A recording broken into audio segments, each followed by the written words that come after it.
Pertama-tama rasanya nggak enak. Nanti setelah itu rasanya karunianya luar biasa. Dunia yang terasa belum didapatkan akan diberikan, diakumulasikan. Akhirnya dapat. Nah kata Allah, wa may yuhajir fi sabilillah. Siapa yang mau berhijrah karena Allah, yajid fil ardi muraghaman katsiran wasa'ah.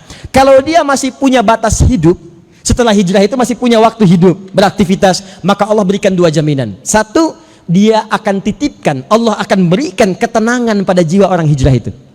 Jadi yang pertama kali bukan dapat dunia, Bu, tenang dulu.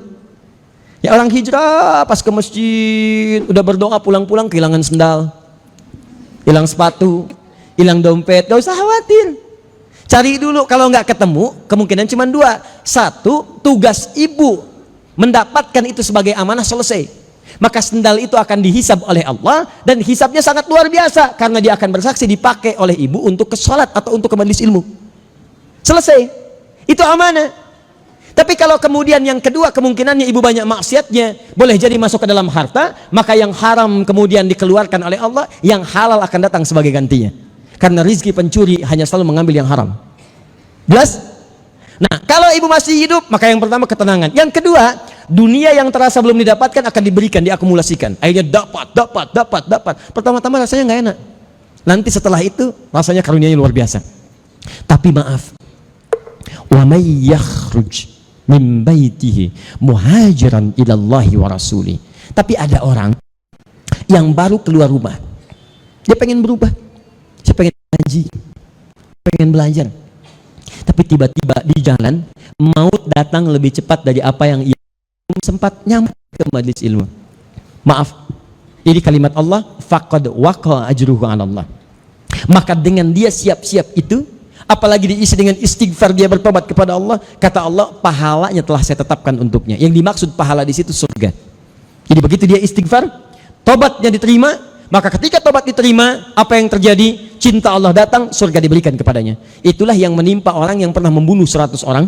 Kemudian dia mau bertobat, kata ulama pada saat itu, kamu pergilah ke majelis ilmu. Ulama ini tahu satu-satunya pahala yang berlimpah bagi orang ini untuk menutup dosa-dosanya, pergi ke majelis ilmu.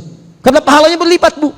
Maka ketika dia berangkat di jalan, dia tobat, astagfirullah. Begitu dia bertobat, belum sampai ke majelis ilmu, meninggal wafat di tengah jalan. Maka kemudian Allah perintahkan, angkat dia, tempatkan di surga. Maksudnya berikan fasilitas surga di alam kuburnya. Itu. Saya pernah sampaikan ini satu kali dalam pengajian.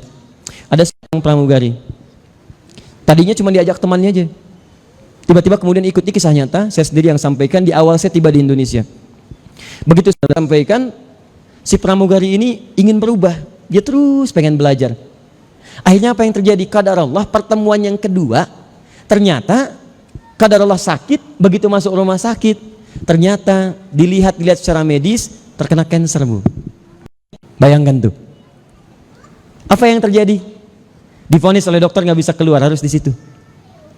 Tiba-tiba temannya langsung menyampaikan, Ustadz nangis di belakang, tolong minta doa Ustadz, teman kita keadaannya sedang sulit saat ini, tolong doakan Ustadz. Saya bilang tenang, kita selesaikan, kita doakan. Anda nggak usah khawatir. Ibu itu diisolasi oleh Allah di rumah sakit, cara pandangnya pakai iman, jangan pakai akal. Bukankah saat sakit orang banyak istighfar?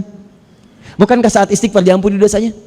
Demi Allah saya katakan, teman kita itu sedang disayang oleh Allah. Jangan kamu dulu keluar dari sini, jangan jumpa dengan orang dulu. Saya khawatir ketika jumpa dengan orang, lisan kamu bicara yang kotor lagi, mata kamu melihat yang tidak baik dulu. Kamu di sini aja dulu, kamu di sini dulu, sampai semua diampuni dosanya.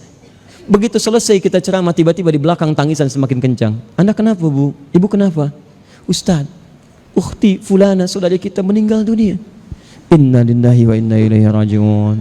Malamnya kami datang ke rumahnya, kemudian berkumpul teman-teman. Anda tahu apa yang terjadi? Demi Allah saya katakan, kurang lebih 15 tahun dia berkaya di profesinya.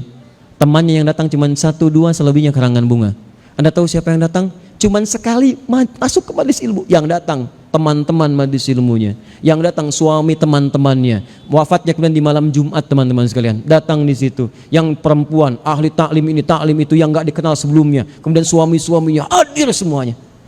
Saya bilang demi Allah, saya katakan beruntung perempuan ini. Saya pun belum tahu kapan dan di mana serta bagaimana cara saya wafat. Beruntung kau, saya katakan. Dan kita tidak tahu kapan akan pulang.